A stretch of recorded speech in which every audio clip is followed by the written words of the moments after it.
Buenos días, me encanta esta presentación. Es como muy televisiva, ¿verdad? Bueno, pues aquí no somos nada televisivos, y vamos a lo que vinimos.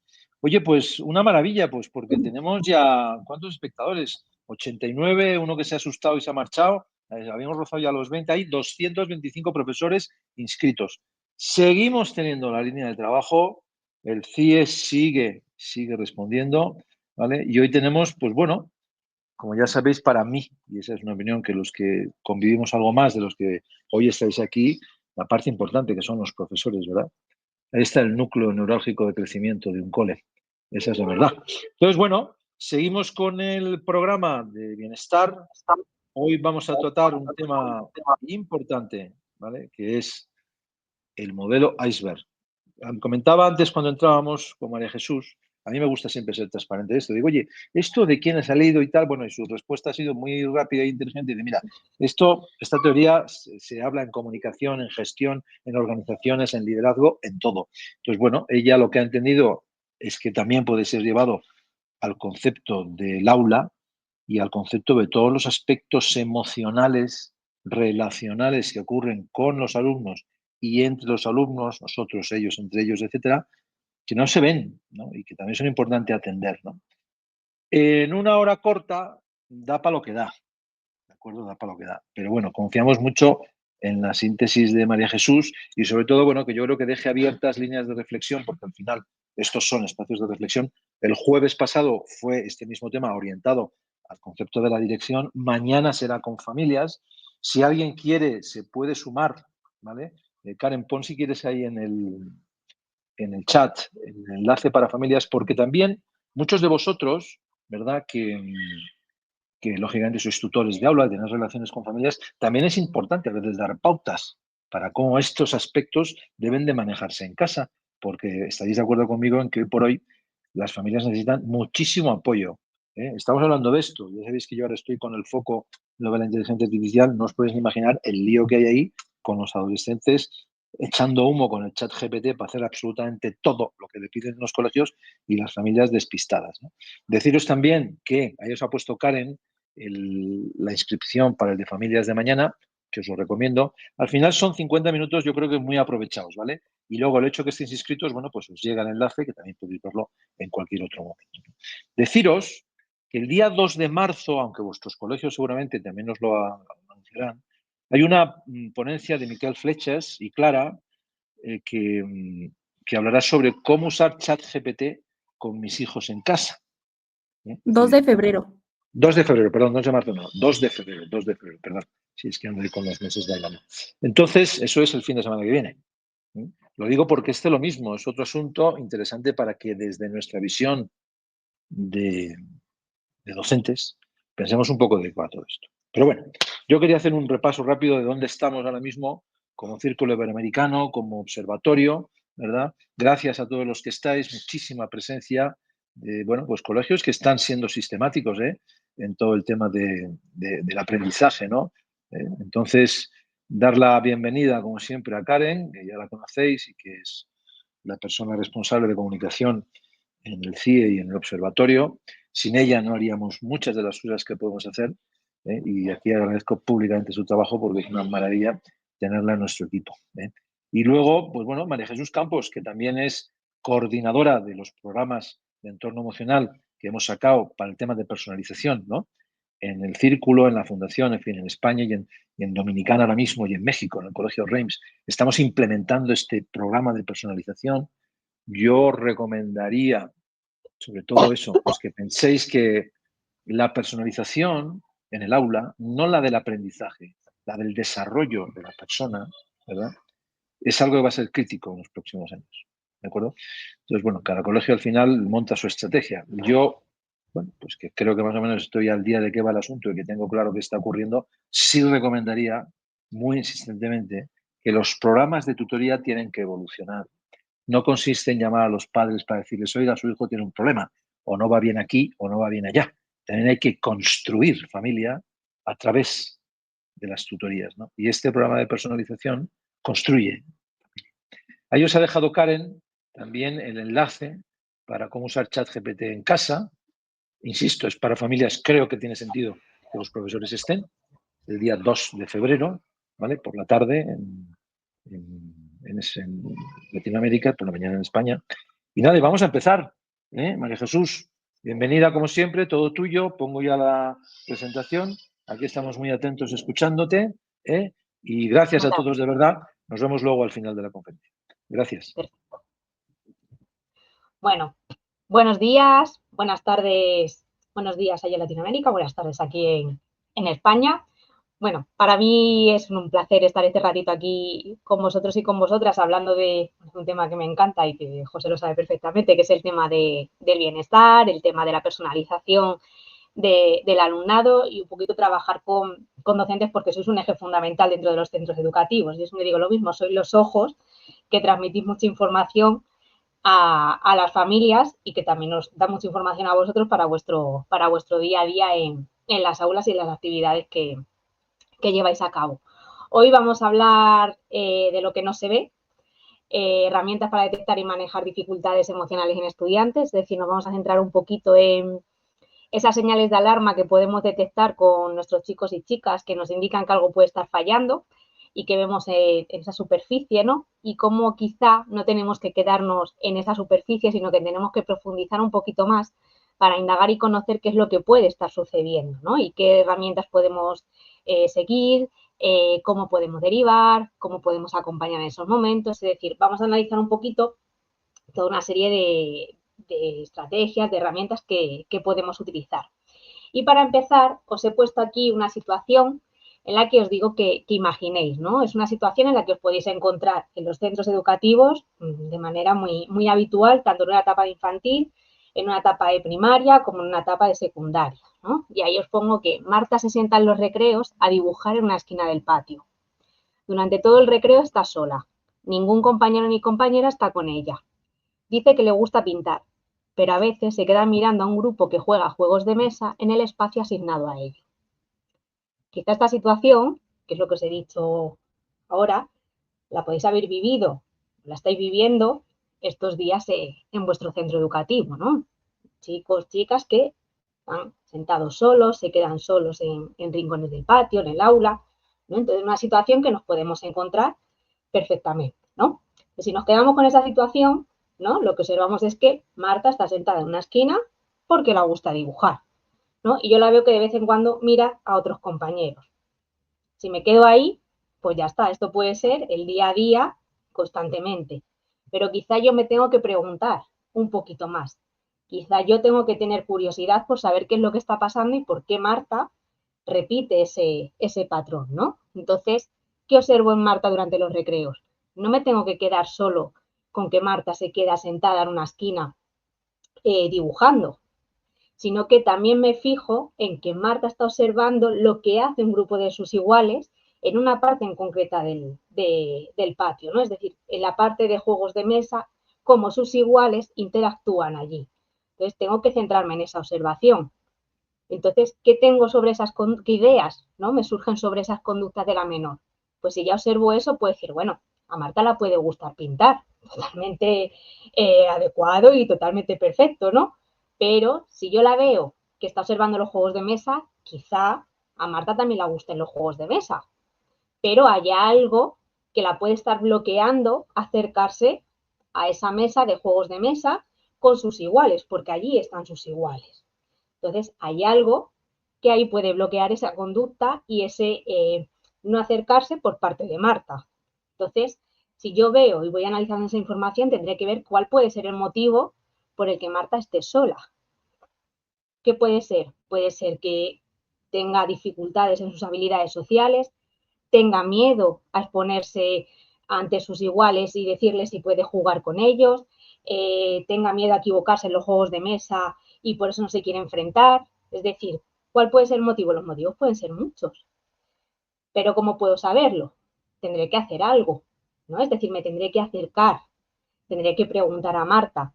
Luego, como veremos, sin interrogatorios, por favor, que a veces las personas adultas somos un poco metralletas, es decir, empezamos a lanzar muchas preguntas que terminamos agobiando a los chicos y las chicas. Entonces tendré que ir, ¿vale? Y acercarme poco a poco, preguntarle, primero me interesaré por sus dibujos, luego la preguntaré si le gustan otro tipo de actividades, ¿vale? Como puede ser, ¿te gustan los juegos de mesa? Porque a veces te veo que te quedas mirando a tus compañeros, hay algún juego que te llame la atención, ¿vale? Y voy obteniendo información. Si te dice que sí, te dice que es que no sabe cómo acercarse, igual, pues dice, bueno, pues venga, me acerco contigo y jugamos las dos a un juego de mesa. Si quieres, cogemos un juego y nos apartamos un poquito si te cuesta estar con tus amigos. Es decir, yo tengo que hacer un checklist, yo tengo que ir haciéndome una lista de cosas que estoy observando y poco a poco tendré que ir indagando qué es lo que puede suceder para que mi alumna o mi alumno lleve a cabo ese tipo de conductas, ¿no? Entonces, este ejemplo que os he puesto de Marta es un ejemplo muy que ya os he dicho que os podéis encontrar, pero como este hay muchos otros en el día a día en el aula, ¿no? Y para eso y para explicar un poco toda esta situación de lo que nosotros vemos a lo que nosotros podemos llegar si profundizamos, es lo que se llama el modelo iceberg, ¿no? Es decir, yo tengo un iceberg en el cual yo tengo la parte que se ve, esa parte que sobresale del mar, de la superficie del mar, perdón, ¿vale? Con sus trocitos de hielo alrededor, puede ser más grande, puede ser más pequeño, pero hay una parte que es la que yo veo. Eso es lo que directamente a través de conductas, expresiones, verbalizaciones, acciones concretas, yo es lo que estoy viendo en mis chicos y chicas. Pero eso que yo veo no surge porque sí. En muchas ocasiones siempre hay algo que está por debajo de esa superficie, ¿no? Es decir, está lo que no se ve. Y en eso en lo que no se ve es donde nos tenemos que centrar y donde tenemos que profundizar para entender y comprender qué es lo que está sucediendo allá arriba en la superficie. Si yo me quedo en lo que pasa arriba, ¿vale? Si yo me quedo en que Marta está ahí sola, sentada en el recreo, sigue viendo cómo juegan sus iguales en los juegos de mesa, yo no sé realmente qué es lo que está pasando por abajo que a Marta la limita a acercarse a esos iguales. Pero tendré que profundizar si yo quiero buscar el bienestar de esa alumna, porque igual hay algo ahí que a ella no la permite el desarrollar esa parte, ¿no? Entonces, si nosotros nos centramos en esto, en un centro educativo, os encontráis con situaciones como esta entre los chicos y las chicas, ¿no? Es decir, nos encontramos con fracaso escolar, agresividad, frustración, ira, impulsividad, nos encontramos con autolesiones, ansiedad, bajo autoestima, es decir, nos encontramos con un gran número de señales de alarma, de signos, de indicativos que nos están diciendo que algo puede estar sucediendo en los chicos y las chicas. Si nosotros nos quedamos en ello, en esta parte de aquí, llevaremos a cabo conductas a lo que nosotros interpretamos que puede estar sucediendo, ¿no? Es decir, de pronto nos encontramos con un infantil, con un niño que empieza a pegar a sus compañeros en clase, ¿no? Y podemos pensar, ¿no? Pues que está teniendo una rabieta ese día, que se ha levantado con el pie izquierdo, como se suele decir, ¿no? Y que pues hoy está en plan guerrero, pues no le convence nada y que por eso está así. ¿Vale? Si nos quedamos ahí, vamos a actuar acorde a lo que nosotros pensamos, a lo que nosotros interpretamos.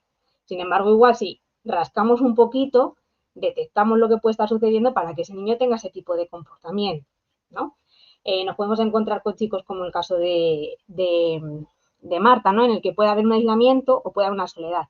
Y es importante que diferenciemos ambas, porque en muchas ocasiones ese punto de soledad hay chicos que necesitan su ratito de soledad, ¿no? Es decir, lo que se llama diferenciar la soledad deseada de la soledad no deseada, ¿no? Es decir, hay momentos en los que las personas necesitamos un ratito de silencio, salir de la vorágine y salir de ese entorno para estar conmigo misma y relajarme, ¿no? Pero es algo que yo busco y que cuando necesito estar con mis iguales o necesito otro tipo de interacciones, yo las busco e intervengo en ellas.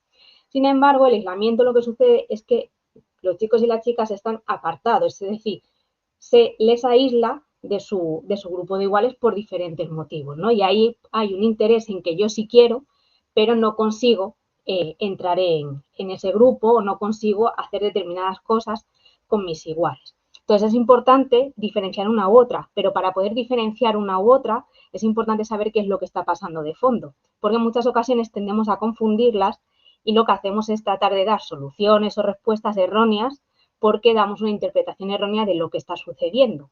Entonces, de ahí esa parte de indagar, ¿no? Entonces, aquí os he puesto algunas señales, algunas conductas que os encontréis, pero evidentemente hay muchas más, porque el día a día en el centro educativo suceden muchas cosas, tenéis muchísimos alumnos y cada uno tiene sus particularidades, sus características personales y pueden surgir muchas cosas. Pero estas suelen ser algunas de las más comunes y de las que más llaman la atención y suelen ser la parte visible de aquello que no se ve. y es eso que está oculto y es eso que está bajo la superficie y es en lo que tenemos que indagar, tenemos que investigar, tenemos que intentar saber qué es lo que puede estar por debajo de ello. Es decir, tenemos que conocer qué es lo que hace que determinados chicos y chicas lleven a cabo determinados comportamientos, ¿no? Entonces, puede ser que haya problemas de habilidades sociales, es decir, que no sé manejarme socialmente, no sé cómo enfrentarme a mis compañeros, no sé cómo gestionar determinadas situaciones de interacción, ¿vale? Nos podemos encontrar con situaciones de acoso escolar y, por lo tanto, hay chicos o chicas que pueden estar viviendo una situación de acoso escolar y, evidentemente, evitan determinadas situaciones con sus iguales para evitar que haya ese enfrentamiento. O, por ejemplo, puede ser chicos que hayan vivido una situación de acoso escolar en el pasado, ese trauma puede estar ahí marcado, ¿vale? Sigue estando ahí, y lo que hace es que evita enfrentarse a nuevas situaciones con sus iguales, evita enfrentarse a nuevos grupos por miedo a que se vuelvan a repetir unos patrones del pasado, ¿no? Imaginemos el caso de Marta. Igual esa niña en un pasado pudo tener una situación de acoso escolar y a ella le gustan los juegos de mesa, pero tiene miedo de acercarse por si se vuelven a repetir determinados patrones que pudo vivir, perdón. Entonces, si yo indago y yo conozco lo que puede suceder y lo que ha pasado, ¿vale? En muchas ocasiones podré ayudar a interpretar y entender qué es lo que está sucediendo ahora. Por otro lado, nos encontramos con dificultades de aprendizaje y trastornos del neurodesarrollo. Por ejemplo, el tema de las dificultades de aprendizaje, cuando nos encontramos con chicos y chicas que de pronto empieza a haber un fracaso escolar, ¿no? Es decir, dejan a lo mejor de llevar las tareas, bajan el rendimiento académico, les cuesta mucho más desarrollar determinado tipo de actividades que antes eran mucho más resolutivos en ellas y nos podemos encontrar con situaciones en las que vemos que algo sucede académicamente. No vale quedarnos en muchas expresiones de frases que te dice es que ahora está un poquito más vaguete, ¿no? Es decir, ahora está más apático, más vaguete, en clase está pensando sus cosas. No, es que quizás que esté más vaguete no es la respuesta. Que esté pensando sus cosas igual nos está indicando que puede estar sucediendo algo más, ¿no? Entonces, igual y tenemos que indagar, investigar si puede estar pasando algo. Puede ser que nos estemos encontrando con una situación con una dificultad de aprendizaje en la cual ese chico o esa chica hasta ahora ha ido compensando con determinadas estrategias y herramientas los contenidos académicos, pero de pronto nos encontramos con que la exigencia académica aumenta y ya esas estrategias que tenía no compensaban. No compensan el afrontamiento de los nuevos contenidos. Por lo tanto, si hay una dislexia, ahora está acentuándose más y se está haciendo más visible porque no es capaz de mantener el nivel. Entonces, no vale decirnos con que ahora está más vaguete, no es que igual hay una dificultad que se ha mantenido un poco oculta por esas estrategias de compensación que hacen muchos chicos y chicas, pero que cuando la exigencia aumenta, aparecen y dan la cara, como se suele decir, ¿no? Entonces, es importante que tengamos también en cuenta, porque cuando empezamos a etiquetar, y eso es algo que se hace, es decir, en las personas adultas no sucede, es decir, empezamos a decir es que ahora está desmotivado, es que ahora está más vaguete, es que ahora está más hepático, está muy distraído, lleva una época muy distraído. Cuando nos quedamos ahí y los chicos al final lo terminan asumiendo es que ahora estoy en plan vago, ahora estoy apático, estoy desmotivado, sus comportamientos van a ir en esa línea. Pero si no tratamos de saber qué es lo que hace que estén esos comportamientos, nos vamos a mantener y por lo tanto su rendimiento, su bienestar va a ir hacia abajo, ¿vale? Entonces es importante que tengamos en cuenta que cuando haya señales que nos llaman mucho la atención y que empiezan a ser continuadas, pues en un momento puntual. Pero si es en un momento puntual y tiene un punto de gravedad, como puede ser una autolesión, habrá que intervenir y habrá que ver qué es lo que puede estar sucediendo, ¿no? Entonces, a través del modelo iceberg, que es algo como muy visual y que nos permite el detectar, el explicar un poco qué es lo que nosotros podemos ver y de dónde pueden partir muchas de las situaciones que vemos, es súper representativo. Entonces, yo quiero que os llevéis esa reflexión de que no os quedéis solo con lo que hay en la superficie, que tenemos que ir más hacia abajo, tenemos que ir un poquito más hacia allá para poder entender, por un lado, para vosotros como docentes, el poder entender qué le pasa a mi alumno o a mi alumna es fundamental, porque le voy a poder ayudar a acompañar en el día a día de la mejor manera posible, ¿vale? Y eso es clave. Y por otro lado, porque mi alumno va a agradecer que se lleven a cabo las adaptaciones e intervenciones más acertadas, más adecuadas para él, las decisiones que más le pueden ayudar. Y esto, voy a hacer aquí un pequeño inciso sobre el tema del aula y de la escuela. Y es que el otro día, escuchando a Luis Fernando Martínez, un psicólogo que trabaja mucho el tema de autolesiones, ideaciones suicidas, intentos de suicidio, sobre todo en la etapa adolescente, en una conferencia que dio decía que el aula no es un lugar, ni el aula ni el colegio, no es un lugar para hacer terapia.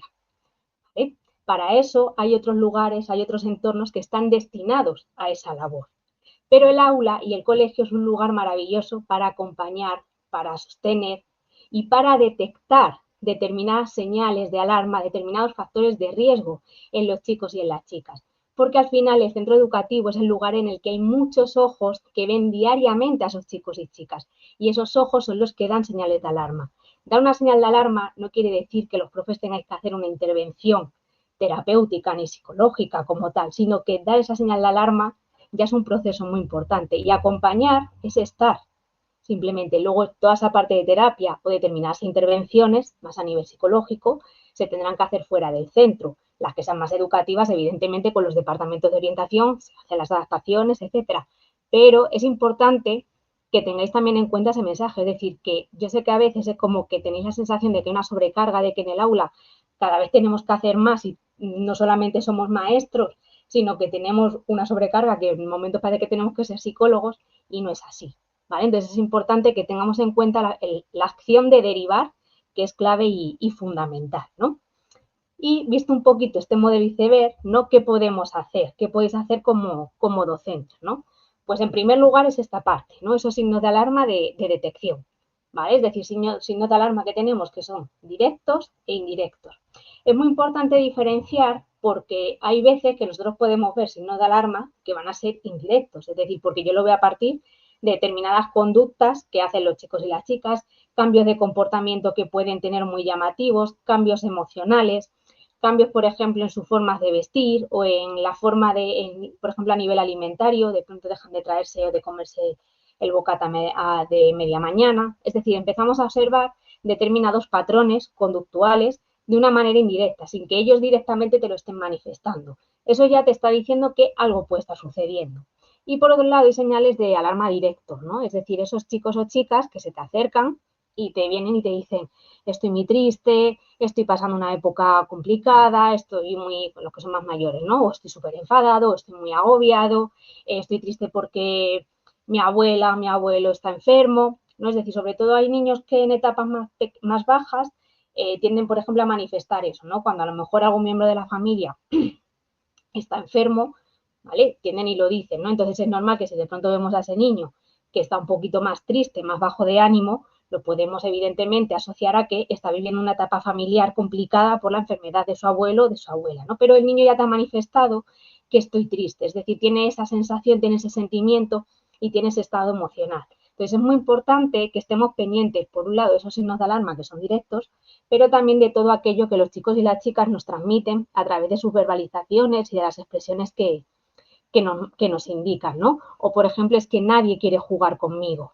y tú te das cuenta en el patio de que estás solo o está sola esa niña, ¿no? Es decir, de que trata de meterse a jugar a fútbol o trata de meterse a jugar en el arenero o trata de ponerse a jugar a juegos de mesa y es como que no termina de encajar, que es como que está ahí puesta pero ni observa sin realmente participar, ¿no? Entonces, si a ti ya te manifiesta, nadie quiere jugar conmigo, tú ya has observado de manera indirecta que es verdad que hay determinados patrones en los que no interactúa con nadie, te está diciendo que algo puede estar fallando ahí, ¿no? Es decir, puede ser que sea un niño o una niña que tenga dificultades en sus habilidades sociales, que no sepa relacionarse de manera adecuada, que tenga miedo a cómo iniciar ese contacto con los chicos o las chicas para poder jugar a la actividad que están jugando. De esa parte es muy importante que vayamos casándola y que vayamos vinculándola para ver qué es lo que puede estar, qué es lo que puede estar sucediendo, ¿no?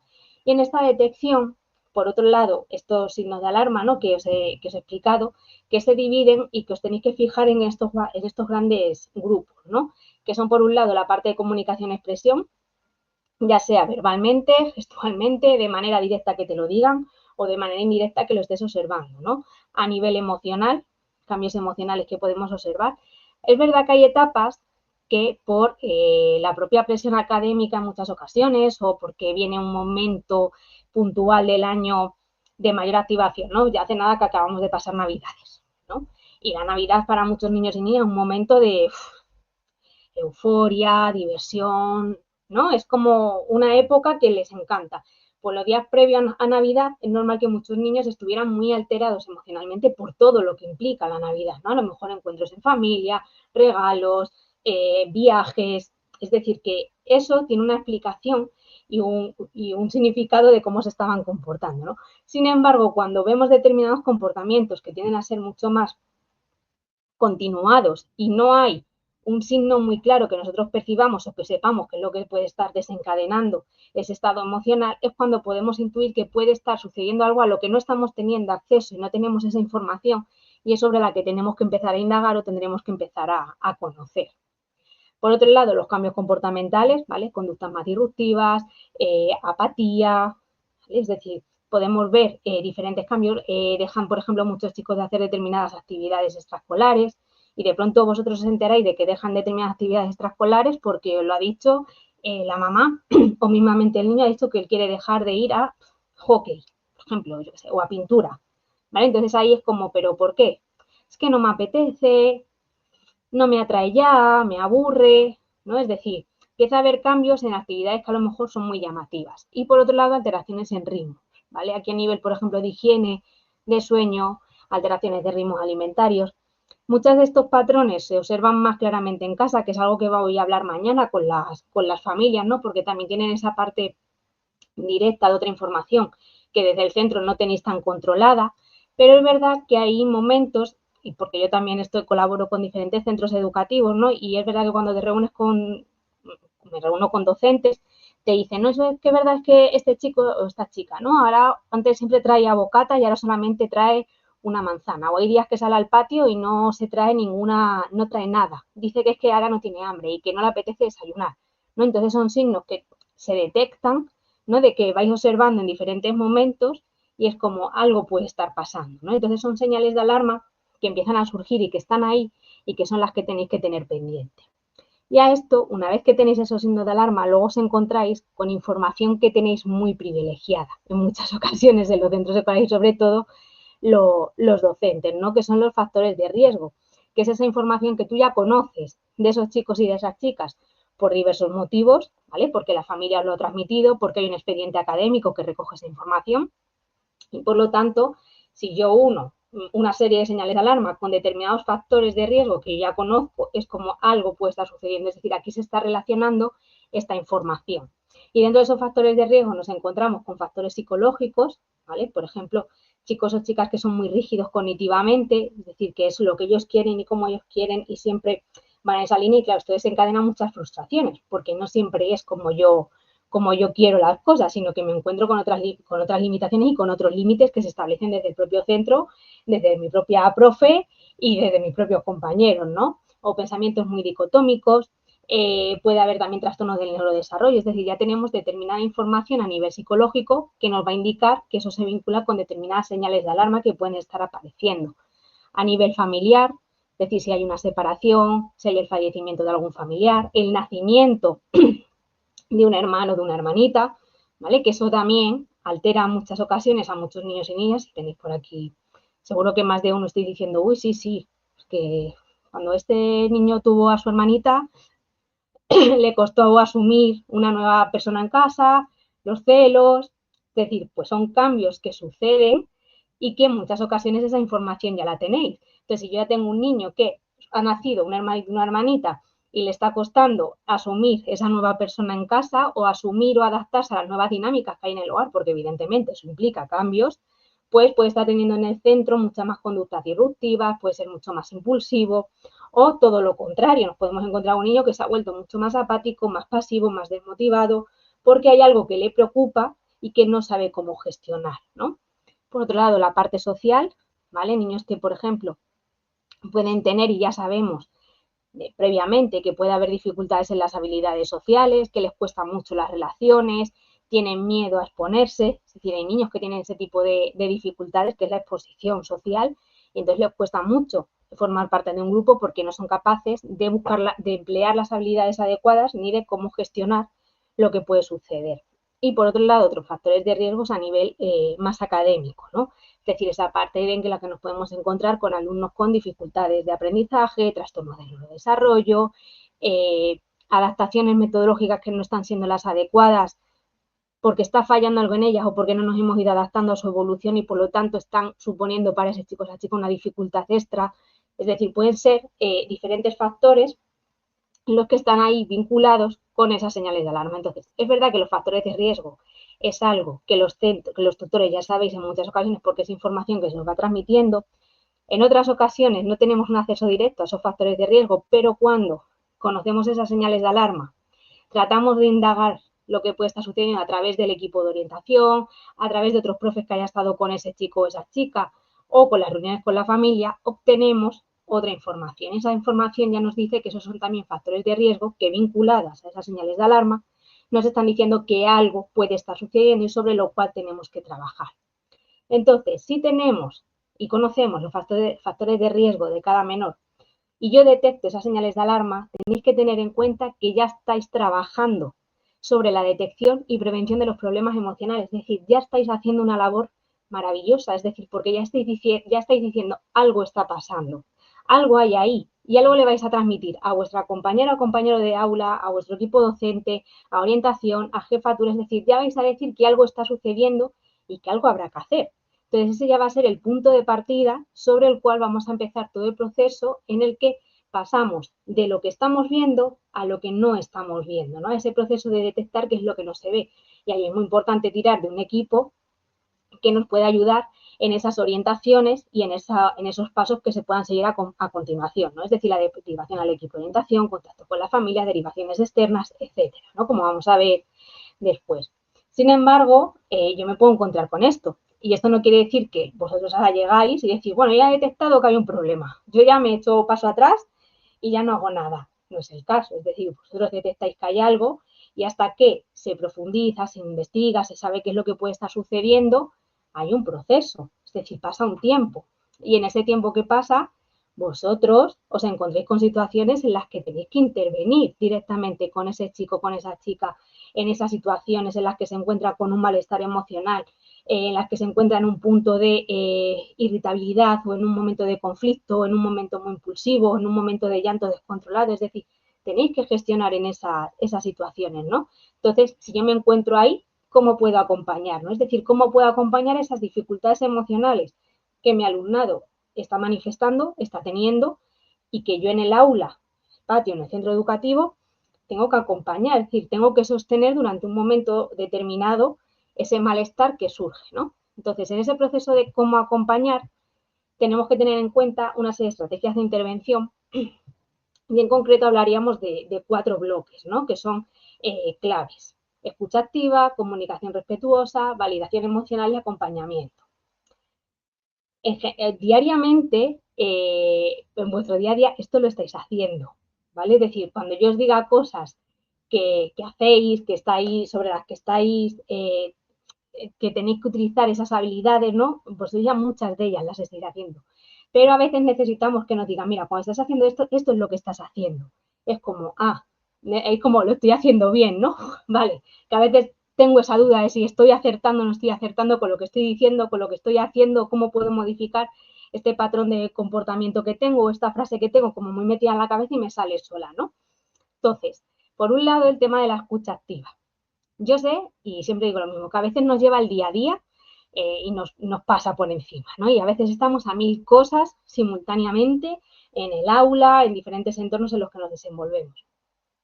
Pero la escucha activa es estar, ¿vale? Estar es atender realmente a lo que me estás diciendo, a lo que me estás contando, porque eso, saber que realmente me lo estás contando, lo que me estás diciendo y estarte escuchando activamente implica otro tipo de conductas que se manifiestan de manera directa, muchas de ellas, e indirectamente a nuestros interlocutores. Entonces, depende de cómo yo esté haciendo esa escucha activa, llega a ser escucha activa o estoy aquí con mi cabeza a otras cosas, ¿no?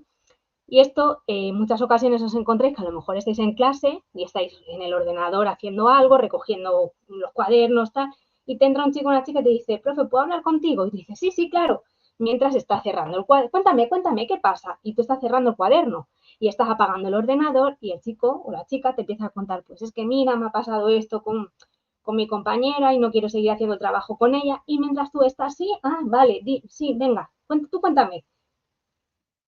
Cuéntame, estoy a 1000 cosas. no estoy haciendo una escucha activa. Y lo que perciben esos chicos o chicas es que no estás ahora mismo para mí.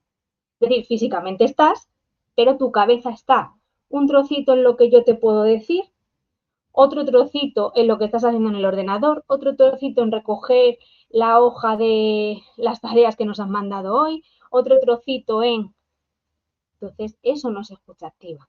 Y eso al final lo que les transmitimos es que ahora no es tu momento, no es el momento para que me escuches. Y eso genera en muchas ocasiones, y sobre todo a medida que van siendo más mayores, rechazo. Porque es como, no me estás escuchando, no me estás atendiendo. Entonces, en esos momentos tengo que hablar contigo, es como, venga, vale, dejo lo que estoy haciendo y me pongo a atenderte. Y si tengo que terminar algo, tenemos que acostumbrarnos a decir dame 5 minutos, espérate aquí sentado, 5 minutos que termino de hacer esto, recojo tal y ya soy todo oídos para ti. Pero hay que decirlo, porque querer hacer un multitasking aquí, mientras tú me cuentas algo que para ti es súper importante y yo estoy haciendo otras cosas, es que no le estoy dando el valor e importancia que eso que te está sucediendo tiene. ¿Vale? Entonces es muy importante que la escucha activa la tengamos en cuenta junto con otras conductas que van alrededor.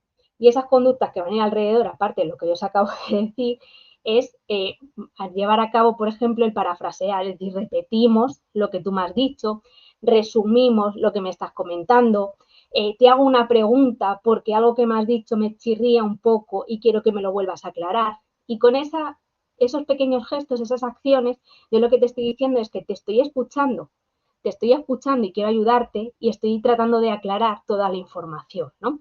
Y esa escucha activa también se manifiesta en te miro, tengo una posición de acercamiento hacia ti, me pongo a tu lado, en algún momento si te veo muy angustiado, muy angustiada, llorando, te puedo decir si quieres que te dé la mano, te pido permiso para darte un abrazo, importante lo que acabo de decir, pedir permiso.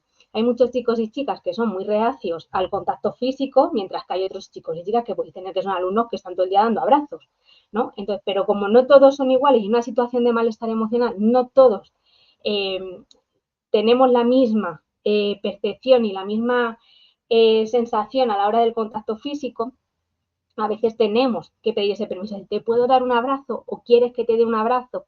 ¿Vale? Es decir, queda mucho mejor a que de pronto llegues y le quieras dar un abrazo porque tú piensas que ese abrazo le va a reconfortar y el niño de pronto como que se echa hacia atrás, ¿no? Y te aparta. Y es verdad que tú como docente te quedas como, pensaba que el abrazo le iba a sentar bien, ¿no? Que lo he hecho con toda mi buena intención, pero él en ese momento no estaba receptivo. De ese tipo de preguntas ayudan mucho. También en esa parte de comunicación, de preguntas y de acciones, ayudan mucho en esa parte de comunicación respetuosa hacia ellos y ellas, ¿vale?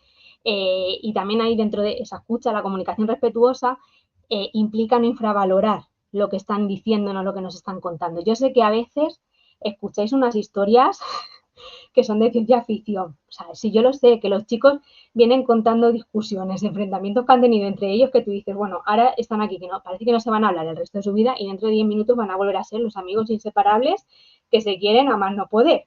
Pero claro, ahora te vienen con una historia de que se han enfadado porque no me ha querido dejar esta pelota y esto viene del otro día y es que ya no quiero que vuelva a ser mi amigo. Y claro, pues tú ahí dices, bueno, no les puedes decir, bueno, sí que si dentro de un rato vais a volver a ser amigos. No.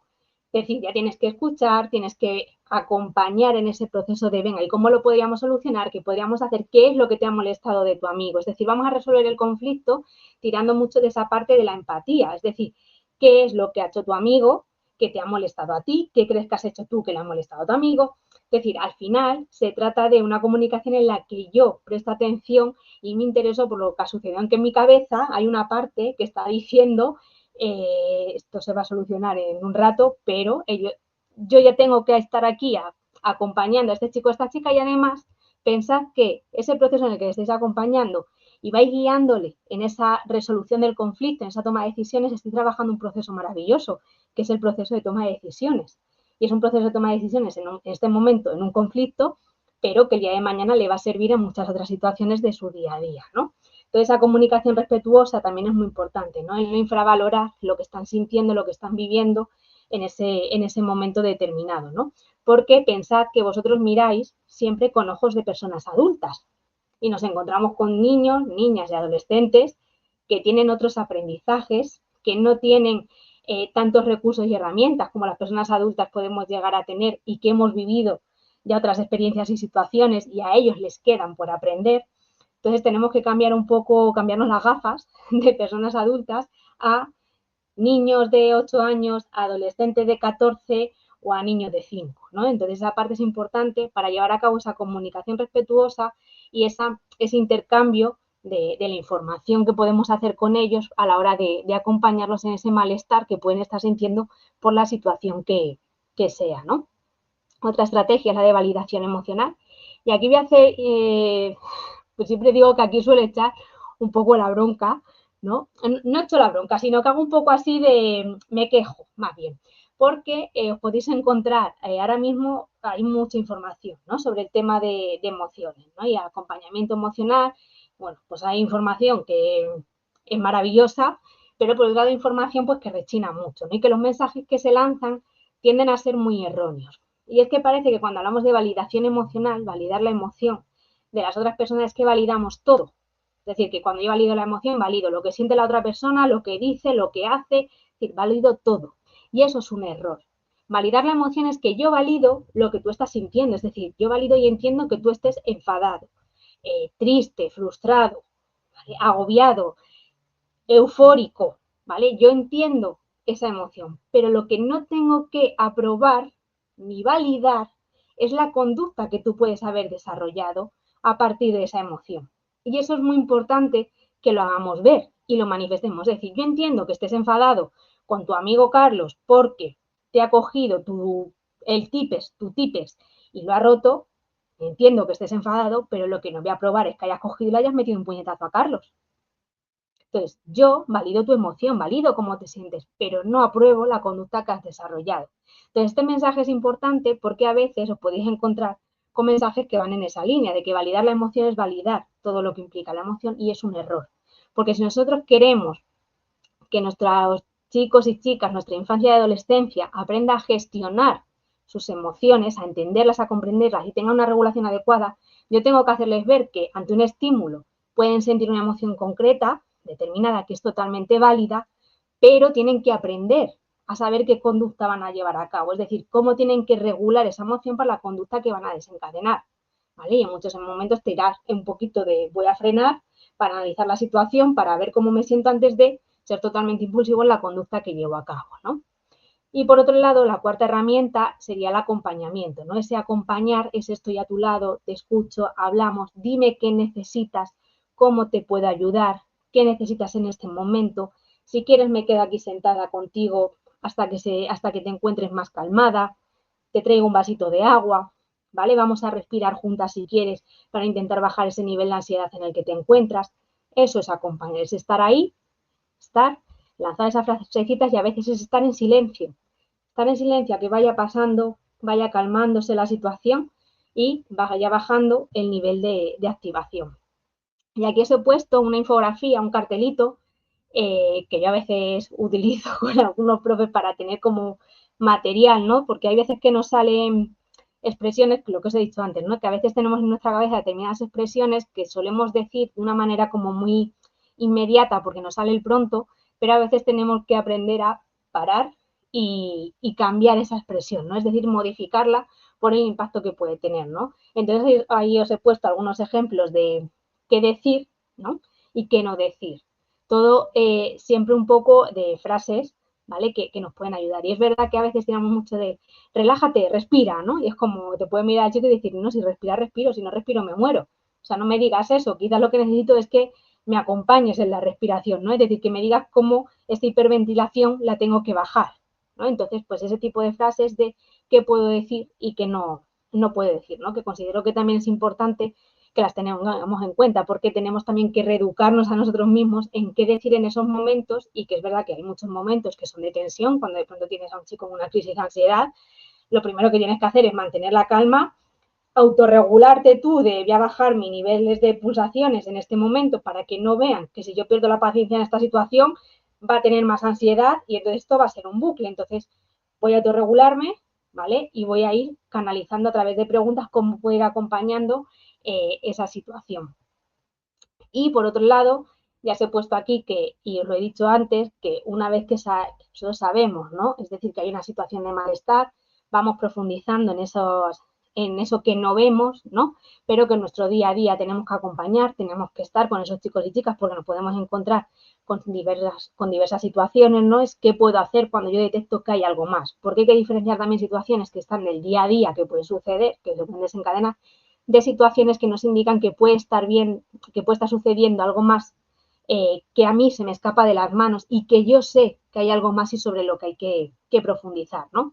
Entonces, las actuaciones tienen que estar en esta línea. Por un lado, hablar con mi equipo docente y que me digan si ellos están detectando determinados aspectos, si ellos han observado algo en ese chico o en esa chica. Hablar con los departamentos de orientación, que también tienen a los profesionales más especializados en estas áreas y que son los que te van a poder orientar y acompañar en ese proceso, incluso en todo ese proceso de detección y de diagnóstico en muchas ocasiones.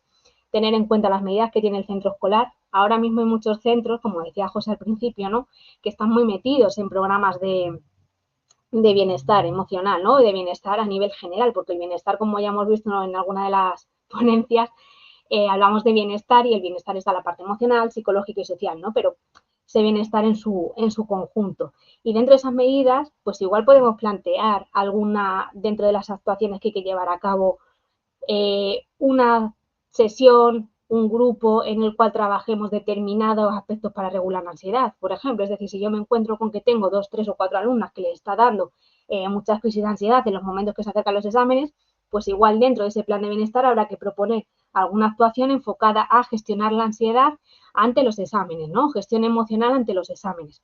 Es decir, podemos utilizar determinados proyectos de centro para afrontar determinadas situaciones en las que nos podemos encontrar en las aulas. Por otro lado, tenemos protocolos, ¿no? Es decir, de cada vez nos encontramos con un mayor número de protocolos que registran, regulan y además dan pautas sobre cómo intervenir en determinadas situaciones, ¿no? Protocolos, planes de convivencia, protocolos de acoso escolar, protocolos de autolesiones, protocolos de agresión sexual. Es decir, de cada vez los protocolos se van ampliando porque cada vez las necesidades y demandas del alumnado van cambiando y lo que se va observando va ampliando el repertorio de necesidades que van surgiendo. Proyectos específicos y derivación. La derivación es importante porque evidentemente sois centros educativos y yo siempre lo digo, y el centro educativo es centro educativo y tiene unas funciones y tiene unas actuaciones, pero un centro educativo no es un centro clínico. Entonces, un centro educativo es un centro en el que podemos detectar, podemos acompañar, podemos sostener, pero no podemos hacer terapia. Para eso están las áreas más clínicas, sanitarias, sociocomunitarias, es decir, en función de las necesidades que puedan tener los chicos y chicas. Y es súper importante, si hacemos una derivación, que haya esa comunicación entre el centro educativo, el profesional externo que pueda estar trabajando con el chico o la chica, y la propia familia, es decir, ese triángulo comunicativo es clave. Ahora bien, yo puedo tener en el centro profesionales, es decir, yo puedo tener un psicólogo, un orientador, un pedagogo, ¿vale?, que esté llevando a cabo esos procesos de acompañamiento, pero que lleve a cabo esos procesos de acompañamiento no quiere decir que esté llevando a cabo terapia, porque puede estar haciendo intervenciones psicoeducativas con los chicos, dando herramientas, dando recursos, pero las necesidades de muchos de ellos se tienen que trabajar fuera de ese entorno educativo. Y de ahí la importancia de que si se dan esas derivaciones haya ese punto de comunicación, ¿vale?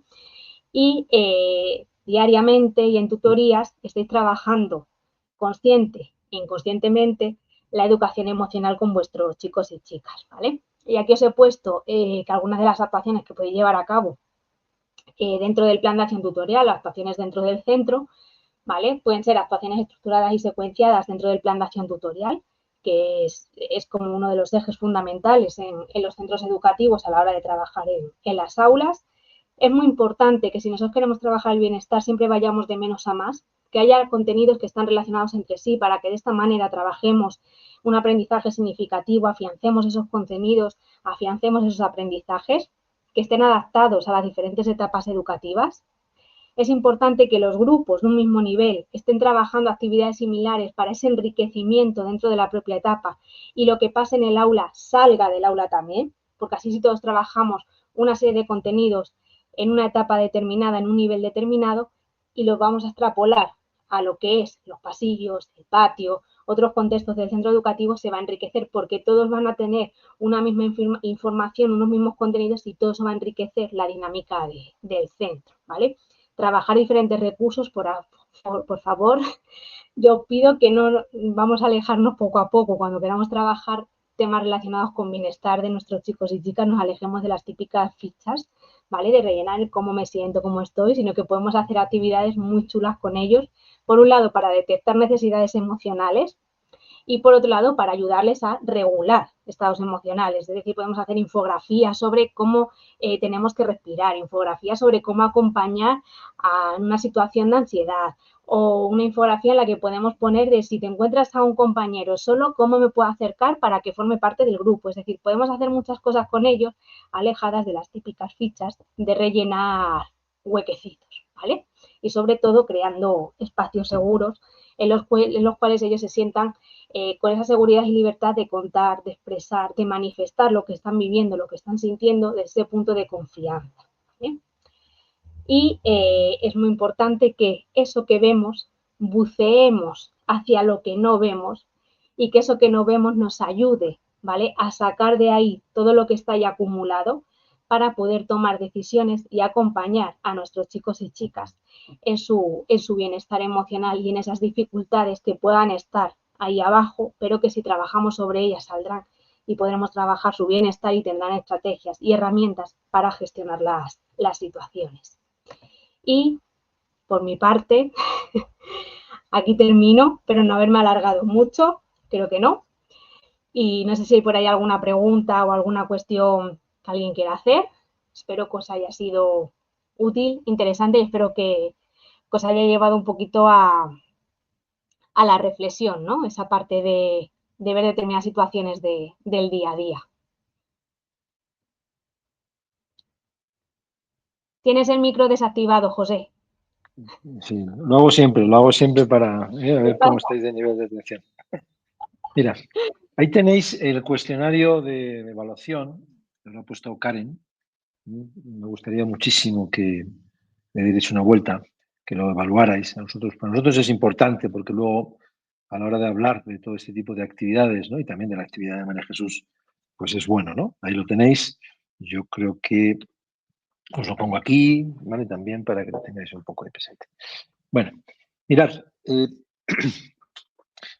yo creo que la acción docente actual se está totalmente derivando a campos que van más allá de lo que hace unos años teníamos, que era el puro aprendizaje. O sea, un maestro era bueno porque sus alumnos aprendían con él mucho y bien. Bueno, yo creo que este tema del aprendizaje sigue siendo importante, pero empieza a relativizarse mucho por la cantidad de situaciones que tenemos en los contextos alrededor de la familia, alrededor de los colegios. Yo creo que vivimos épocas en las que, bueno, muchas dinámicas familiares y muchos críos necesitan orientación. Hay gente que lo achaca a la pandemia y tal. Mira, la pandemia pues ha tenido su impacto inevitablemente, pero aquí estamos países y escenarios educativos que lo hemos vivido de manera muy diferente. O sea, en España estuvimos encerrados un mes y medio y a partir de junio, con precaución y tal, bien. Y sin embargo tenemos también colegios aquí de Perú que han estado un año y medio cerrados, ¿vale? Es decir, que yo creo que esto inevitablemente está en funcionamiento. Entonces, ¿dónde estarían las competencias de futuro de los docentes? ¿Vale? Es decir, al final, ¿qué es lo que vosotros como docentes entendéis que tenéis que tener para las aulas, ¿no? Yo tengo tres grandes áreas, que son la parte de aprendizajes para unas nuevas habilidades. Hay nuevas habilidades que tienen que aprender nuestros alumnos. El aula en un entorno de aprendizaje de tecnología educativa, tecnología pedagógica, no el uso de la comunicación, no, el uso ético y el uso lógico de la tecnología, que esto es importantísimo y que muchos de vosotros tenéis que poneros al asunto. Y luego, por último, está este tema de lo emocional, porque los niños cada vez se encuentran, bueno, pues a veces más muy desamparados, ¿no? Y en el colegio es donde encuentran, pero muchas de las quejas que tenemos es, no, es que ya en el colegio hacemos de todo. Bueno, ya, pero es que esa es nuestra función en este momento, ¿vale? Antes era quizás solo el arte del magisterio, de la instrucción educativa, dabas tu clase y te ibas, y ahora ser docente tiene unas exigencias que no todo el mundo puede cumplir. Y para eso están estos espacios, para formarse, reflexionar, trabajar. Ahora quizás lo importante es pensar, oye, ¿qué te llevas de esto, no? De una hora corta hablando María Jesús sobre diversos aspectos que son muy interesantes, ¿no? Y muy necesarios. No sé si tenéis alguna pregunta. Yo he ido abriendo esto para que más que nada, a ver si fueseis capaces de lanzar alguna pregunta. Si queréis, no hace falta, no pasa nada, ¿eh? Me dicen por aquí Alma Leticia González, no sé de qué colegio eres, pero sí, que sé que eres del Reims. Muchas gracias por la sensibilización. Coincido que es imperante que hagamos consciente la importancia de lo que se ve y lo que no se ve, lo que queremos ver. O sea, esto es una realidad también, ¿eh? Gracias, Almita, por estar ahí, ¿no? Aquí, por ejemplo, pues Lolita Espinosa también. Mayor atención, no solo buscar y pensar en una actividad, sino pensar en cada uno de nuestros alumnos, lo que me hablaba yo antes, ¿no? También de la personalización. Bueno, no sé, ir dándole vueltas. Al final también esto, insisto, es un proyecto de colegio, y eso es lo importante, ¿no? Bueno, pues si os parece, vamos terminando. María Jesús, muchas gracias. Nos vemos mañana. Quien quiera sumarse mañana, pues encantadísimos, en el huequito. También os podéis, como insisto, inscribir y luego pues ver tranquilamente la grabación en un rato con unas palomitas.